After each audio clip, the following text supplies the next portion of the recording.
तासाम तत् सौभग मदम, एक शब्द हुआ है गोपियों को सौभग मद हुआ है, सौभाग्य मद। सौभाग्य मद का तात्पर्य समझते हैं? शादी, यदि किसी दो लोगों की शादी की विवाह का बहुत मन हो और उनकी इच्छा के अनुसार विवाह हो जाए तो उनको कहते हैं ना कि इतनी भी रोशनी न दे देना खुदा कि हमारी आंखों के सामने हमें सब कुछ अंधा दे, उसको बोलते हैं मद, जिसमें पर कुछ नहीं दिखता। सत्य असत्य अपने पराये जब पता न पड़े, वह स्थिति है मद की स्थिति। और गोपियों को उस समय पर सौभग मद हो गया। उनको लगा कि हमसे ज्यादा बड़ा अब कौन, तीनों लोगों को स्वामी, अब तो हमारे संग रास कर रहे हो। तासाम तत् सौभग मदम वीक्षमानम च केशवा।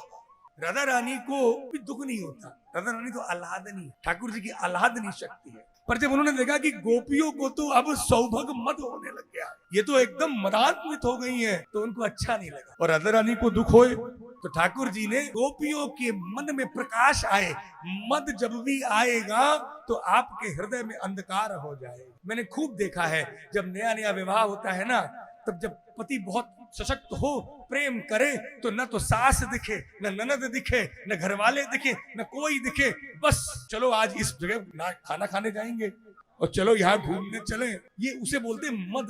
मेरा अनुरोध है, विवाह के काम शास्त्र का नियम है 3 दिन तक, अब तो ये हनीमून तो वेस्टर्न कल्चर है, 3 दिन तक ब्रह्मचर्य का पालन करके जमीन पर सोना है, माता पिता की सेवा करनी है। जब पूरी तरीके से 1 महीने तक पक जाए संस्कार, उसके बाद में तुम्हें जहां चाहो वहां जाओ, किसने रोका? भागवत जी के इस व्यास पीठ से 3 कार्य होने वाला। आपके हृदय में भक्ति आए, वो तो आपका पारलौकिक ज्ञान है, और आपके लौकिक जीवन में भी प्रकाश आए, ये भी तो भागवत जी में सब कुछ दिया है, तो वो भी तो अमृत मिलना चाहिए। जब यह सौभग मद हुआ, राधा रानी ने कहा कि अब तो हम हाथ खड़े कर लो। अब राधा रानी नहीं तो ठाकुर जी कैसे?